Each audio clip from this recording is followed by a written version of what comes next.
was about 4 years old, my family and I used to frequent this restaurant after church, and they had a harpist there, and she would play these mesmerizing Disney songs, and I kind of just fell in love with it as a little girl and wanted to learn the harp. Well, my first live performance was at the Latin Grammys with Carol G. I also performed for Oscars with Beyoncé. I did Oscars with Rihanna. I performed with Alicia Keys and her, Usher, Ariana Grande, and a few other really dope artists.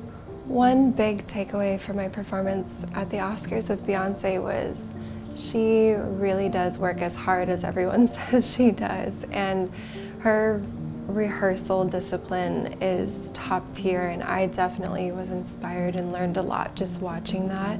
I had a hard time sort of fitting in with the classical community growing up. I was definitely outcasted a lot for my personal style, and I was also usually the only minority student there. It wasn't really until after college that I embraced my originality and started exploring and experimenting with sounds like R&B and blues and pop on the harp, and sort of started carving my own lane with that.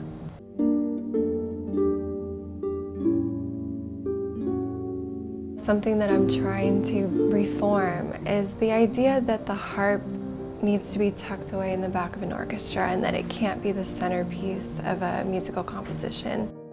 One thing I want people to take away from watching me carve my path is to embrace uniqueness, embrace being weird, embrace standing out, embrace not fitting in. I think that that's really important for especially young kids to see, and I have a lot of kids students right now, and they're all minorities, and a lot of them had never heard of playing the harp before, seen a harp before. I thought that that was something that was obtainable to them, and had I really tried to fit in the lane that I was in, none of this would even be happening. Especially today, embracing your own unique individual style will set you apart from everyone, and I think that it's really important now, especially with social media, to have a unique flair to everything that you do and to bring that into these spaces, because that creates change for a lot of people. And I myself wish that I had somebody that was sort of breaking the mold in that same classical space when I was growing up.